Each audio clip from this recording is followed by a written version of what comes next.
কলকাতায় নিরাপত্তা বিধি না থাকায় 2 দিনে 2 শতাধিক হোটেল ও রেস্তোরাঁ বন্ধ, ভোগান্তিতে হাজারো বাংলাদেশি পর্যটক। ইরানের ওপর চরম অর্থনৈতিক নিষেধাজ্ঞার হুমকি, যুক্তরাষ্ট্রের উপসাগরীয় দেশগুলো থেকে তেল রপ্তানি বন্ধের হুঁশিয়ারি তেহরানের।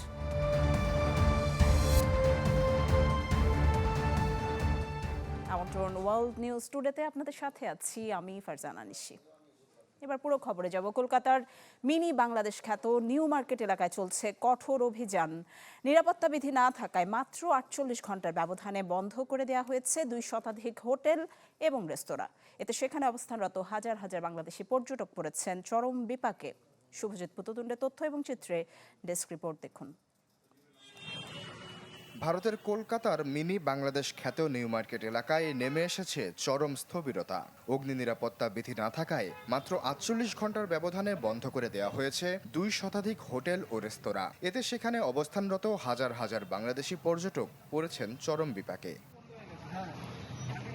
মার্কো স্ট্রিট, কলোনি স্ট্রিট, সদর স্ট্রিট ও মির্জা গালিব স্ট্রিট জুড়ে এই অভিযান পরিচালনা করা হয়। মির্জা গালিব স্ট্রিটের শিখা ইন হোটেলে ভয়াবহ অগ্নিকাণ্ডের পরই এই কঠোর পদক্ষেপ নেয় প্রশাসন। নিরাপত্তা সরঞ্জাম না থাকায় 221টি হোটেল এবং 9টি রেস্তোরাঁ বন্ধ করে দেওয়া হয়েছে।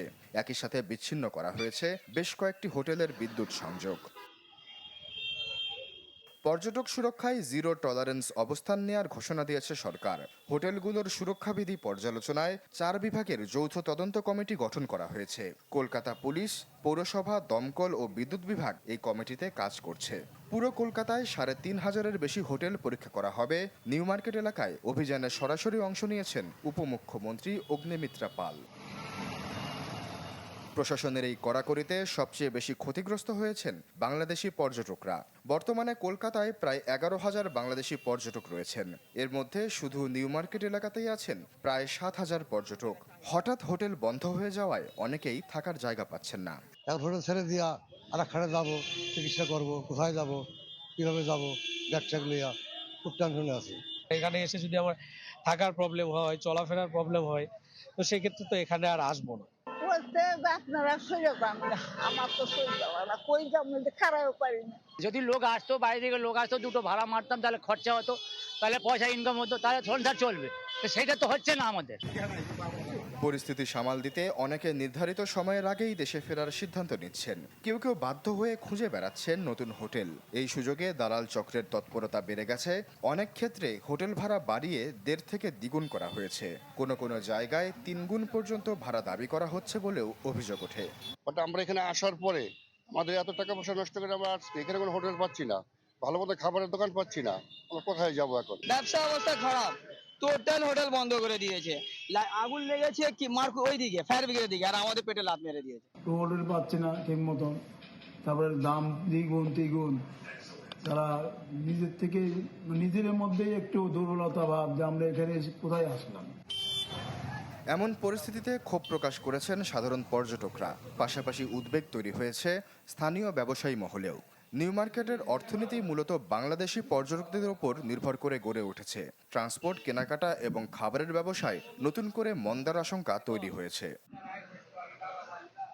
তবে প্রশাসন তাদের অবস্থানে অনড়। কর্মকর্তাদের বার্তা স্পষ্ট, পর্যটকদের নিরাপত্তার ক্ষেত্রে কোনো আপোষ করবে না প্রশাসন। Desk report, channel 24। বিস্তারিত জানাতে আমাদের সাথে যোগ দিচ্ছেন সহকর্মী শুভজিৎ পুততুণ্ড। শুভজিৎ, আমরা যেমনটি দেখছিলাম বাংলাদেশি পর্যটকদের দুর্ভোগের খবর রিপোর্টে, আপনি জানাবেন অভিযানের সবশেষ খবর আর যেসব হোটেল মালিকরা রয়েছেন তারা কি বলছেন। হোটেলটা পুড়ে গেছিল আজ থেকে প্রায় 6-7 দিন আগে, মূলত বুধবার দিন দিবাগত রাতে, যেটাকে বলা যায়। নিউ মার্কেটে তো অন্য কোনো হোটেল পড়েনি, কিন্তু সেই হোটেলগুলো বিপজ্জনক, যার ফলে কলকাতা পুলিশ, কলকাতা পৌরসভা, দমকল এবং বলা যেতে পারে সিএসসি অর্থাৎ কলকাতার যে বিদ্যুৎ বিভাগ, তারা যৌথ একটা টিম গঠন করে যে এই কলকাতার যত হোটেল আছে সব মিলিয়ে প্রায় 3,500 হোটেল, তার মধ্যে নিউ মার্কেটের যে প্রায় 1200 হোটেল, এই হোটেলগুলোকে তারা অভিযানের আওতায় এনে তারা অভিযান পরিচালনা শুরু করেছে। এবং যেখানে যেখানে দেখছে যে একেবারে বিদ্যুতের অবস্থা, সরাসরি বিদ্যুতের লাইন কেটে দিচ্ছে। যেখানে দেখা যাচ্ছে ফায়ার সেফটির কোনো ব্যবস্থা নেই, তারা সবকিছু বন্ধ করে দিচ্ছে, সিল করে দিচ্ছে।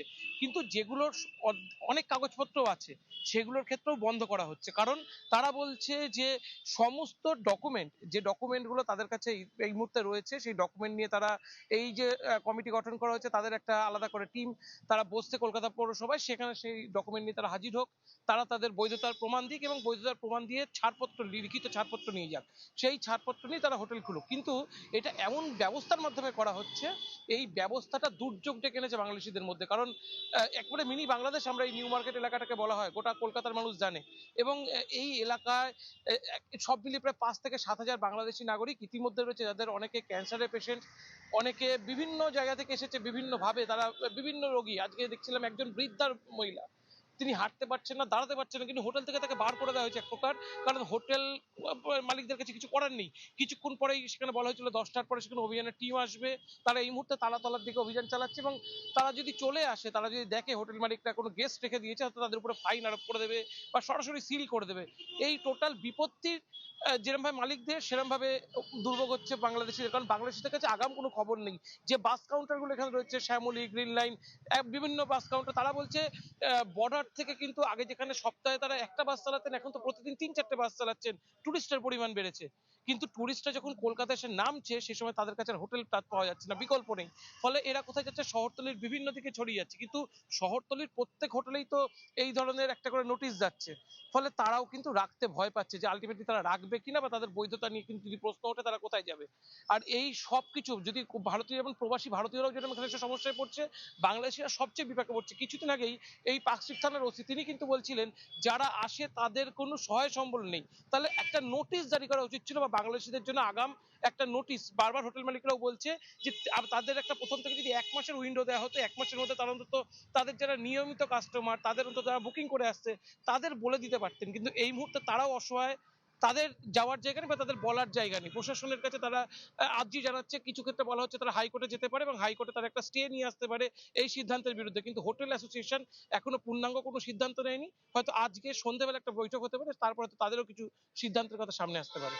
নিশি। শুভজিৎ, ধন্যবাদ আপনাকে। দর্শক দেখছিলেন কলকাতা থেকে সেখানকার নিউ মার্কেটে অভিযানের সবশেষ খবর জানাচ্ছিলেন, নিউ মার্কেট এলাকা অভিযানের সবশেষ খবর জানাচ্ছিলেন শুভজিৎ পতুদণ্ড। ভারতের মহারাষ্ট্রের অমরাবতী হাসপাতালের ভেন্টিলেটর বিস্ফোরণ থেকে আগুন লেগে 3 নবজাতকের মৃত্যু হয়েছে। এই ঘটনায় আহত হয়েছেন বেশ কয়েকজন। সোমবার ভোর 3:30টার দিকে হাসপাতালের শিশু ওয়ার্ড এসএনসিইউর সামনের একটি ভেন্টিলেটর ফেটে আগুন লাগে বলে প্রাথমিকভাবে জানা গেছে। ওই ওয়ার্ডে মোট 39 জন শিশু চিকিৎসাধীন ছিল। এর মধ্যে 3 নবজাতক গুরুতর দগ্ধ হয়ে মারা যায়। আরও 6 শিশুর অবস্থা আশঙ্কাজনক। তাদের নিকটবর্তী অন্য একটি হাসপাতালে স্থানান্তর করা হয়েছে। দুর্ঘটনার কারণ জানতে কাজ করছে স্থানীয় পুলিশ।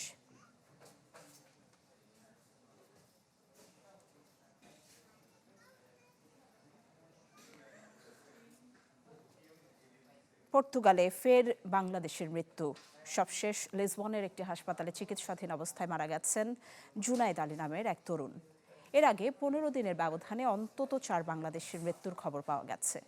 একের পর এক এই বাংলাদেশি মৃত্যুর ঘটনায় প্রবাসী কমিউনিটিতে দেখা দিয়েছে উদ্বেগ। পর্তুগাল থেকে আমজাদ হোসেনের পাঠানো তথ্য ছবিতে ডেস্ক রিপোর্ট। মাত্র 1 মাসের ব্যবধানে অন্তত 5 জন বাংলাদেশির মর্মান্তিক প্রাণহানির ঘটনা। পর্তুগালে একের পর এক বাংলাদেশি মৃত্যুর ঘটনায় প্রবাসী কমিউনিটিতে নেমে এসেছে গভীর শোক ও উদ্বেগ। সবশেষ বৃহস্পতিবার লিসবনের স্থানীয় একটি হাসপাতালে চিকিৎসাধীন অবস্থায় মারা যান হবিগঞ্জের নবীগঞ্জ উপজেলার বাসিন্দা সৈয়দ জুনায়েদ আলী। তিনি বেশ কিছুদিন ধরে নিউমোনিয়া ও শ্বাসকষ্টজনিত জটিলতায় ভুগছিলেন। তার মৃত্যুর খবর ছড়িয়ে পড়লে পর্তুগালে বসবাসরত বাংলাদেশিদের মধ্যে শোক স্তব্ধতা নেমে আসে। এই দুঃখজনক ঘটনার মাত্র কয়েকদিন আগেই 15 দিনের ব্যবধানে আরও 4 জন বাংলাদেশি প্রবাসীর অকাল মৃত্যুর খবর আসে। এর মধ্যে লিসবনের বাংলাদেশি অধ্যুষিত মাতৃ মনিজ এলাকার নিজ বাসায় ঘুমের মধ্যে মারা যান 25 বছর বয়সী তরুণ জিহাদ। যশোর জেলার এই প্রবাসীর আকস্মিক মৃত্যুর কারণ হিসেবে চিকিৎসকরা প্রাথমিকভাবে স্ট্রোকের কথা জানিয়েছেন। এছাড়া অন্যান্যদের মৃত্যুর কারণ হিসেবে আকস্মিক অসুস্থতা, অতিরিক্ত মানসিক চাপ এবং দুর্ঘটনাজনিত কারণ উঠে এসেছে। স্থানীয়রা বলছেন, প্রবাসে জীবিকার তাগিদে অতিরিক্ত শারীরিক পরিশ্রম, অনিয়মিত কর্মঘণ্টা, পুষ্টিকর খাবারের অভাব, চরম মানসিক চাপ এবং একাকী জীবনযাপন প্রবাসীদের স্বাস্থ্যের ওপর ভয়াবহ নেতিবাচক প্রভাব ফেলছে। অনেক সময় সামান্য অসুস্থতাকেও গুরুত্ব না দিয়ে কাজ চালিয়ে যাওয়া এবং সময়মতো সঠিক চিকিৎসা গ্রহণ না করায় শারীরিক অবস্থা দ্রুত অবনতির দিকে যায়। সংকট মোকাবেলায় প্রবাসী সংগঠনগুলো এবং বাংলাদেশ দূতাবাসের পক্ষ থেকে জরুরি স্বাস্থ্যসেবা সংক্রান্ত নির্দেশনা এবং দ্রুত সহায়তার উদ্যোগ জোরদারের তাগিদ জানানো হয়েছে। Desk report, channel 24। ইরানের উপর নতুন করে কঠোর নিষেধাজ্ঞা দিতে যাচ্ছে যুক্তরাষ্ট্র। তেহরানের অর্থনীতিকে টিকিয়ে রাখার সব ধরনের পথ বন্ধ করার হুঁশিয়ারি দিয়েছেন মার্কিন ট্রেজারি সেক্রেটারি স্কট বেসেন্ট। জবাবে অর্থনৈতিক চাপ বাড়লে হরমুজ প্রণালী দিয়ে তেল রপ্তানি বন্ধ করা হতে পারে বলে হুঁশিয়ারি দিয়েছেন ইরানের নিরাপত্তা কর্মকর্তা মোহসেন রেজাই। এদিকে এই উত্তপ্ত পরিস্থিতির মধ্যেই মঙ্গলবার তেহরানে আলোচনা করতে যাচ্ছেন ওমানের পররাষ্ট্রমন্ত্রী। ইরানের বিরুদ্ধে যুক্তরাষ্ট্রের অর্থনৈতিক চাপ বেড়েই চলেছে। তেহরানের বিরুদ্ধে যুক্তরাষ্ট্রের আসন্ন নিষেধাজ্ঞাকে অর্থনৈতিক ডি-ডে হিসেবে বর্ণনা করেছেন মার্কিন treasury secretary Scott Bessent. Financial টাইমসে লেখা এক নিবন্ধে তেহরানকে টিকিয়ে রাখা প্রতিটি অর্থনৈতিক পথ বন্ধ করায় ওয়াশিংটনের লক্ষ্য বলে জানান বেসেন্ট।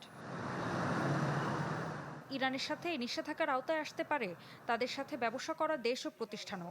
এমনকি তেহরানের সাথে সম্পর্ক রাখা দেশগুলোকেও পড়তে হতে পারে যুক্তরাষ্ট্রের অর্থনৈতিক চাপে। ওয়াশিংটনের হুঁশিয়ারির জবাব দিয়েছে তেহরান।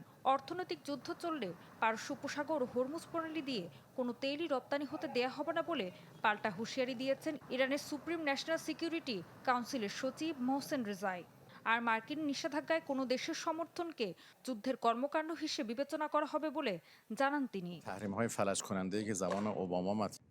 এদিকে অর্থনৈতিক চাপের সাথে সরাসরি যুক্ত হয়ে পড়েছে বিশ্বের অন্যতম গুরুত্বপূর্ণ জ্বালানি পথ হরমুজ প্রণালী। সপ্তাহান্তে 20টিরও কম জাহাজ এই জলপথ অতিক্রম করেছে। শনিবার যা ছিল 13টি আর রোববার নামে 4টিতে। এমন পরিস্থিতির মধ্যে উত্তেজনা কমাতে চলছে কূটনৈতিক উদ্যোগও। সোমবার তেহরানে যাচ্ছেন পাকিস্তানের সেনাপ্রধান আসিম মুনির, আর মঙ্গলবার ইরানের পররাষ্ট্রমন্ত্রী আব্বাস আরাকচির সাথে বৈঠক করবেন ওমানের পররাষ্ট্রমন্ত্রী বদর আল বুসাইদি। ঋতু সাহা, চ্যানেল 24। গিনির রাজধানী কোনাক্রির সবচেয়ে বড় বর্জ্যভূমিতে আবর্জনার পাহাড় ধসে অন্তত 30 জন নিহত হয়েছেন।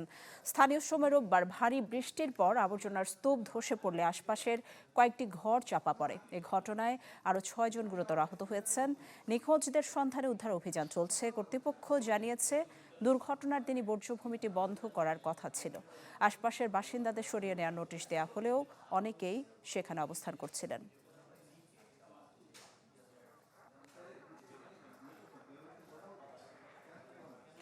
যুক্তরাষ্ট্রের মধ্যস্থতায় জর্ডানে সিরিয়া এবং ইসরায়েলের মধ্যে উচ্চ পর্যায়ের বৈঠক হয়েছে। সিরিয়ার রাষ্ট্রীয় বার্তা সংস্থা সানা জানিয়েছে, ইসরায়েলি হামলা, গ্রেফতার এবং সামরিক অভিযান বন্ধের উপায় এবং নিরাপত্তা চুক্তির আলোচনা পুনরায় শুরুর বিষয়টি বৈঠকে গুরুত্ব পায়।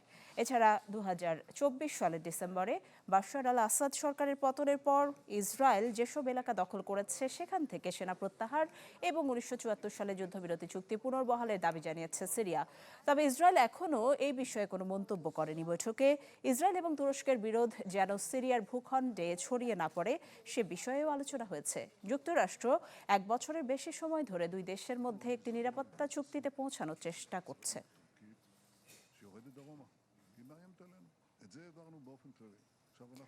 ডিআর কঙ্গোতে ভয়াবহ আকার ধারণ করেছে ইবোলা সংক্রমণ। সরকারি হিসাবে এখন পর্যন্ত আক্রান্ত হয়েছেন 5,515 জন এবং মারা গেছেন 2,642 জন।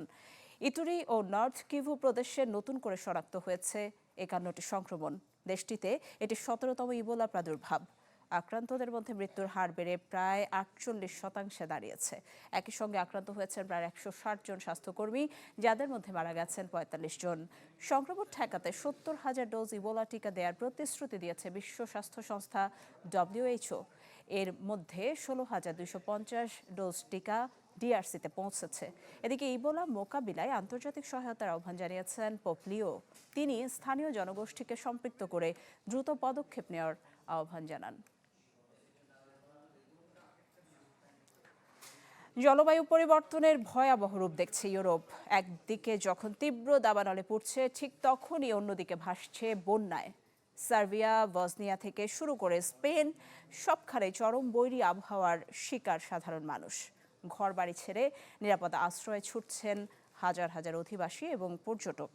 পরিস্থিতি সামাল দিতে হিমশিম খাচ্ছে স্থানীয় ফায়ার সার্ভিস এবং উদ্ধারকর্মীরাও। গবেষণা বলছে, জলবায়ুর সবচেয়ে ভালো অবস্থার কথা বিবেচনা করলেও শতাব্দীর শেষ নাগাদ ইউরোপের ৩৯% বেশি এলাকা পুড়ে ছাই হয়ে যাবে। একদিক পুড়ছে, অন্যদিক ভাসছে, সব মিলিয়ে এক ভয়াবহ আবহাওয়ার মুখোমুখি ইউরোপ। সার্বিয়া ও বসনিয়ায় ছড়িয়ে পড়েছে দাবানল। স্পেনের একদিক পুড়ছে, আবার একই সাথে বন্যায় ভাসছে দেশটির অন্য প্রান্ত। অন্যদিকে পোল্যান্ডে আঘাত হেনেছে প্রচণ্ড ঝড়। জলবায়ুর এই চরম বৈরী আচরণের জন্য একেবারেই প্রস্তুত ছিলেন না দানিউবের তীরের বাসিন্দারা, ফলে ভোগান্তি বাড়ছেই। পরিস্থিতি সামাল দিতে হিমশিম খাচ্ছে কর্তৃপক্ষ। নিরাপদ আশ্রয়ে সরিয়ে নেওয়া হয়েছে হাজার হাজার মানুষকে।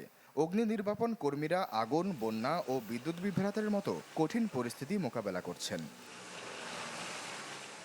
সবচেয়ে ভয়াবহ অবস্থা সার্বিয়ায়। সেখানে ১৬০০ হেক্টরের বেশি গাছপালা পুড়ে গেছে। আগুন নেভাতে প্রতিদিন ৪০০ জনের বেশি কর্মী সেখানে কর্মরত। ইউরোপীয় ইউনিয়ন আগুন নেভাতে দেশটিতে হেলিকপ্টার ও ফায়ার ফাইটার পাঠিয়েছে। কাজ করছে রাশিয়ান ইলিউশন ওয়াটার বোম্বার, সাথে যোগ দিয়েছে সার্বিয়ার সেনাবাহিনীর বেশ কয়েকটি হেলিকপ্টারও। সংকটের আঁচ গিয়ে লেগেছে বসনিয়া ও ক্রোয়েশিয়ার সীমান্তবর্তী এলাকাতেও। ট্রেবিন্স থেকে ক্রোয়েশিয়ার ডুব্রোভনিকের সংযোগকারী প্রধান সড়ক বন্ধ রাখা হয়েছে। ফলে হাজার হাজার পর্যটক বাধ্য হয়ে বাতিল করছেন তাদের ছুটির পরিকল্পনা। ইভানিকা শহরের আশেপাশে খালি করা হয়েছে বেশ কয়েকটি গ্রাম। স্থানীয় অগ্নি নির্বাপন কর্মীরা বলছেন, আগুনে পুড়ে গেছে বেশ কিছু গবাদি পশু। বসনিয়ায় কর্মীদের সহায়তা করতে মাঠে নেমেছে ক্রোয়েশিয়ার ফায়ার ফাইটাররাও। এই দাবানলটি ১৬ কিলোমিটারের বেশি এলাকা জুড়ে ছড়িয়ে পড়েছে। রুক্ষ ভূখণ্ডের কারণে আগুন নেভানো কঠিন হয়ে পড়েছে। ট্রেবিন্স এলাকায় কয়েক মাস ধরে বৃষ্টি হয়নি। তীব্র গরম ও প্রবল বাতাসের কারণে আগুন আরও ভেতরের দিকে ছড়িয়ে পড়ছে। এদিকে চরম আবহাওয়ার কবলে পড়েছে স্পেনও। তারাগোনায় ভারী বৃষ্টি ও বন্যায় বাড়ছে হতাহতের সংখ্যা। রাস্তাঘাট এবং ট্রেন চলাচল ব্যাহত। কিছু এলাকায় ১৪৫ মিলিমিটারের বেশি বৃষ্টিপাত হয়েছে। স্পেনের পূর্ব এবং উত্তর পূর্বাঞ্চলে আরও শক্তিশালী বজ্রঝড়ের পূর্বাভাস রয়েছে। গালিসিয়া অঞ্চলে আটলান্টিকের একটি শক্তিশালী নিম্নচাপের কারণে ভারী বৃষ্টির শঙ্কা রয়েছে। এর মাঝেই স্পেনের পূর্ব ভ্যালেন্সিয়া অঞ্চলে তীব্র দাবানল মোকাবেলা করছেন অগ্নি নির্বাপক কর্মীরা। বৃহস্পতিবার গভীর রাতে সোগরবে শহরে বজ্রপাতের পর আগুন লেগে যায়। শুক্রবার হাওয়া পরিবর্তন হওয়ার সাথে সাথে দ্রুত ছড়িয়ে পড়ে এটি। উত্তরের দেশ পোল্যান্ডও চরম ভাবাপন্ন আবহাওয়ার কবলে। এ সপ্তাহে সারা দেশে চলেছে ঝড়ের তাণ্ডব। হলুদ সতর্কতা জারি করেছে আবহাওয়া অধিদপ্তর। ফ্রান্সেও তীব্র গরম ও শুষ্ক আবহাওয়ায় দাবানলের ঝুঁকি বাড়ছে। দক্ষিণাঞ্চলের বনাঞ্চলে আগুন ছড়িয়ে পড়ায় কয়েকটি এলাকায় সতর্কতা জারি করা হয়েছে। আগুনের কাছাকাছি থাকা বাসিন্দাদের নিরাপদ স্থানে সরিয়ে নেওয়া হয়েছে এবং ঝুঁকিপূর্ণ এলাকায় পর্যটন ও যান চলাচলেও আরোপ করা হয়েছে বিধিনিষেধ। দাবানল নিয়ে শঙ্কার কথা বলছে Potsdam institute for climate impact research. তাদের এক গবেষণায় বলা হয়েছে, জলবায়ুর সবচেয়ে ভালো অবস্থার কথা বিবেচনা করলেও শতাব্দীর শেষ নাগাদ ইউরোপে ৩৯% বেশি এলাকা পুড়ে ছাই হয়ে যাবে। হট, ড্রাই ও উইন্ডি ওয়েদার ছোট আগুনকে ভয়াবহ রূপ দিচ্ছে। কার্বন দূষণের কারণে তাপমাত্রা বাড়ছে। সবচেয়ে খারাপ পরিস্থিতিতে পোড়া এলাকা প্রায় ৩ গুণ হতে পারে। আশ্বাস চৌধুরী, চ্যানেল 24। টাইফুন নারার প্রভাবে উত্তর ভিয়েতনামে একজন মারা গেছেন। আশ্রয়হীন ৪৩০০টির বেশি পরিবার। সোমবার টাইফুন নারার অবস্থান করছিল কুয়াং নিন থেকে প্রায় ১৪০ কিলোমিটার দক্ষিণ পূর্বে টনকিন উপসাগরের উপর। স্থলভাগে আঘাত হারার পূর্বাভাস না থাকলেও এর প্রভাবে উত্তর ভিয়েতনামে ভারী বৃষ্টি অব্যাহত রয়েছে। সবচেয়ে বেশি ক্ষতিগ্রস্ত হয়েছে কুয়াং নিন, কাওবাং, লাংসন ও বাকনিন প্রদেশ। পাহাড়ি এলাকায় নদীর পানি বেড়ে বন্যা এবং ভূমিধসে অনেক এলাকা বিচ্ছিন্ন হয়ে পড়েছে। আবাসিক ভবনের পাশাপাশি ক্ষতিগ্রস্ত হয়েছে সড়ক, স্কুল এবং সরকারি কার্যালয়। ভারী বৃষ্টিতে হালং শহরের বিভিন্ন এলাকা প্লাবিত এবং সড়ক যোগাযোগ ব্যাহত হয়েছে। বিদ্যুৎ বিচ্ছিন্ন প্রায় 55,000 পরিবার। পরবর্তী নির্দেশ না দেওয়া পর্যন্ত সমুদ্রে নৌ চলাচল বন্ধ রেখেছে কর্তৃপক্ষ।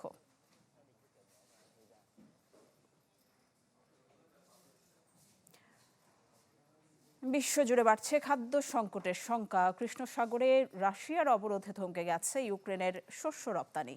সূর্যমুখী তেল থেকে গম বৈশ্বিক বাজারের বড় অংশ দখল করে রাখা দেশটির কৃষি অর্থনীতি এখন খাদের কিনারে। এই অবরোধের ফলে ইউক্রেনের জিডিপি যেমন কমেছে, তেমনি পাল্লা দিয়ে বাড়ছে বিশ্বব্যাপী খাদ্যের দাম।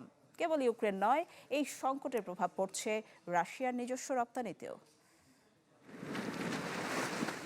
কৃষ্ণ সাগরে নীল জলরাশি এখন যুদ্ধের উত্তাপে উত্তাল। রাশিয়ার অব্যাহত অবরোধে কার্যত অচল হয়ে পড়েছে ইউক্রেনের গুরুত্বপূর্ণ বন্দরগুলো।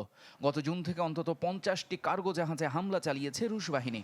ওডেসার উপকূলে জাহাজে ভয়াবহ হামলার পর থেকে বন্ধ হয়ে গেছে বাণিজ্যিক জাহাজ চলাচল। বৈশ্বিক খাদ্য নিরাপত্তায় ইউক্রেনের ভূমিকা অপরিহার্য। পরিসংখ্যান বলছে বিশ্বের মোট সূর্যমুখী তেলের 50% আসে এখান থেকে। এছাড়া বার্লির 18%, ভুট্টার 16% এবং গমের 12% যোগান দেয় এই দেশটি। অথচ যুদ্ধের কারণে কৃষি পণ্যের 90% বেশি এখন বন্দরে আটকা। এই অবরোধের ফলে বছরের শেষ নাগাদ ইউক্রেনের জিডিপি কমতে পারে 1.5% পর্যন্ত। চলতি বছরে 60 মিলিয়ন টন শস্য উৎপাদনের লক্ষ্যমাত্রা থাকলেও রপ্তানি পূর্বাভাস 12% কমিয়ে নির্ধারণ করা হয়েছে 40 মিলিয়ন টন। বিকল্প হিসেবে পোল্যান্ড, রোমানিয়া বা মলদোভা হয়ে স্থলপথে রপ্তানির চেষ্টা চলছে। এদিকে দানিউব নদীর পানির স্তর নীতি নেমে যাওয়া বড় বাধা হয়ে দাঁড়িয়েছে। সংকট কেবল ইউক্রেনে সীমাবদ্ধ নেই। আগস্ট মাসে রাশিয়ার নিজস্ব শস্য রপ্তানিও গত বছরের তুলনায় অর্ধেকে নেমে আসার আশঙ্কা করা হচ্ছে। সব মিলিয়ে কৃষ্ণ সাগরের এই অস্থিরতা কেবল ইউক্রেন নয়, বরং পুরো বিশ্বের খাদ্য মানচিত্রে এক ভয়াবহ দুর্যোগের সংকেত দিচ্ছে। যদি দ্রুত কোনো সমাধানে না পৌঁছানো যায়, তবে বৈশ্বিক খাদ্য বাজার এক অপূরণীয় ক্ষতির মুখে পড়বে। ইফতেখার আলম, চ্যানেল 24। দর্শক, এই ছিল আজকের ওয়ার্ল্ড নিউজ টুডে। বিশ্বের গুরুত্বপূর্ণ সব সংবাদ এবং বিশ্লেষণ জানতে একই সময় চোখ রাখুন চ্যানেল 24-এর পর্দায়। এছাড়াও দেখতে পারেন ফেসবুকে এবং ইউটিউবে। এতক্ষণ সাথে থাকার জন্য